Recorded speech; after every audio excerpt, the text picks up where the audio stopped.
All right, Shalom. First and foremost, only all praises, honor, and glory unto Yahweh, Bashem, Yahweh Shai, Bahashem, Hakodash.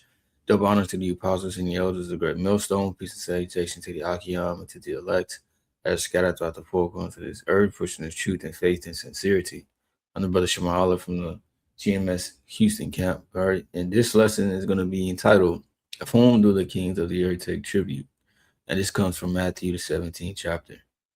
All right. A little, the latter part of it, okay? Dealing with, Yahweh Shai paying the tribute money. And when you go into it, this was the temple tax, all right? And let's just read it, I don't see this lesson being too long, but, I just felt like, Spirit just got on me just to, go into it, and explain these things, But this is Matthew 17:24, right? It says the tribute money. It says, and when they were come to Capernaum, they that received the tribute money came to Peter and said, doeth not your master pay tribute? All right, now, like I said, this tribute money was the temple tax. All right, this wasn't dealing like with the tax from the Romans or anything like that, right? When you go here to tribute money, right? And look at this word here, Strong's G 1323. right? Didrachman. And it Didrachman. says, or double drachma, right? A silver coin equal to 2 drachmas, right? Or 1/2 shekel. All right. So half a shekel was the tax for the temple, right? So when you go here to Exodus 30 and 13, this they shall give everyone that passes among them that are numbered half a shekel after the shekel of the sanctuary. A shekel is 20 gerahs, and half shekel shall be the offering of Yahweh. Everyone that passes among them that are numbered from 20 years old and above shall give an offering unto Yahweh. The rich shall not give more, and the poor shall not give less than half a shekel. When they give an offering unto Yahweh to make an atonement for your souls. And thou shalt take the atonement money of the children of Israel and shalt appoint it for the service of the tabernacle of the congregation, that it may be a memorial unto the children of Israel before Yahweh to make an atonement for your souls. You see, so money was gathered, right? Half a shekel for the service of the temple. All right. When you read an NLT, it says for the care. All right. Because there's many things going on within the temple, just giving a little insight, right? You had the daily, burnt offerings, you had the morning offerings, the evening offerings, you have to switch out the showbread, the incense, right? The oil, maybe certain things needed to be repaired, right? The upkeep of the place, these things costed. And this is why the tax, was given, and it was of the law. Okay. So let's go back here. It says, and when they were come to Capernaum, they that received the tribute money came to Peter and said, doeth not your master pay tribute? Okay. So they was asking him, do he pay, the temple tax? All right. And a lot of things weren't done by people, just out of sincerity, right? They a lot of people wanted to catch your house shot up and and see if he was really on point, all right, within the law, right, and all this and that, right? But he said yes. And when he was coming to the house, Yahweh prevented him, saying, what thing is thou, Simon? Of whom do the kings of the earth take custom or tribute? Of their own children or of strangers? Peter said unto him, of strangers. Yahweh said unto him, then are the children free. Now, when actual kings, and rulers, when they take custom, right? Custom, basically a tax on goods, and tribute, basically taxing the people.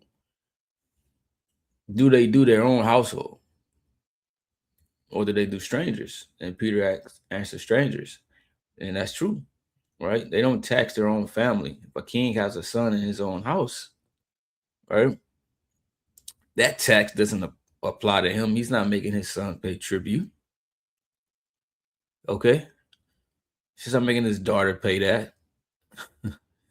All right? The children of his own house, his own family, they're not paying that. It's not required for them. And it said, Yahushua said, then are the children free, right? They're free from that. So why is Yahushua,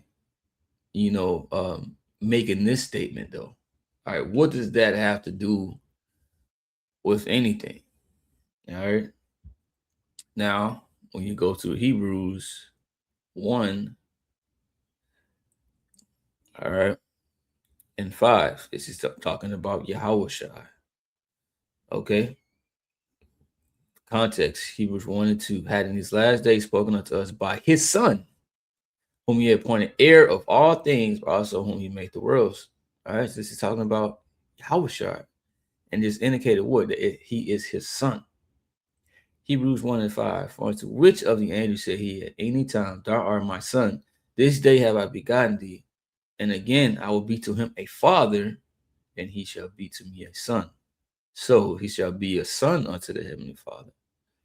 Right? He's known as the Son of God. When you go to Matthew 22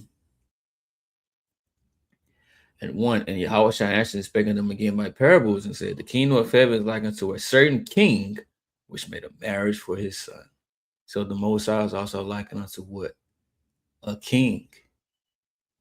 All right? A king.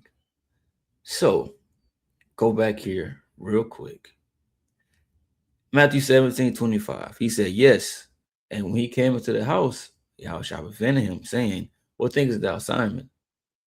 Before he even talked about it, he already knew what he was about to say.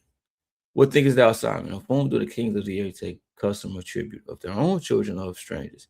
Peter said unto him, of strangers. Yahushua said unto him, then are the children free. All right. So as the son of a king that's in his household, right, wasn't required to pay the temple tax. Required to pay the tribute, Yahushua, it wasn't required to pay that. All right. Why? Because he was the son of the Most High. He was over the temple and all of that. When you read Matthew 12 and 4, it says how he entered into the house of the Most High, talking about King David, and they eat the showbread, which was not lawful for him to eat, neither for them which were with him, but only for the priests. Or have ye not read in the law how that on the Sabbath day the priests and the temple profane the Sabbath and are blameless? But I say unto you that in this place is one greater than the temple. Right? Speaking of himself. He is greater than the temple. He is the son of the Most High. So why would he have to pay that tax? John 2 and 13. And the Jews' Passover was at hand, and Yahushua went up to Jerusalem and found in the temples those that sold oxen and sheep and doves and the changers of money sitting. And when he had made a scourge of small cords, he drove them all out of the temple, and the sheep and the oxen, and poured out the changers' money and overthrew the tables. And said unto them that sold doves, take these things hence, make not my father's house an house of merchandise. So he stated that the temple was his father's house. Okay, so now we understand why he basically talked about that, or brought this topic up about the kings taking tribute of the children of strangers, right? Then he said, then are the children free. So I'm free from that. All right, I don't have to. You know what I'm saying? But what did he do? Notwithstanding, lest we should offend them, go to the sea and cast an hook, and take up the fish that first cometh up. And when thou open his mouth, thou shalt find a piece of money. That take and give unto them for me and thee. Okay? So he paid it for him and Peter. But why? He said he was free from that. He didn't have to, but he did it lest what he should offend them. All right? Even though he had every right not to have to, to pay it, but he did it. All right? Because first it could have been a stumbling block. Oh, he's not honoring the temple. He's not honoring the Most High. He's not honoring the law. He doesn't care. Right? He did it for all those reasons, we because it could have been a stumbling block to a lot of people. You see, a stumbling block, to the faith, or to submission, whatever, But he did it. All right. Also, he basically, showed us he didn't have to exercise right at that moment. Even though he had every right to, he didn't do it. Okay, showing you that, in particular situations, right, even though you can do something, or even though you might be right to do something, right, but it might not be the right time to do it, and you don't have to do it that way. All right. You see?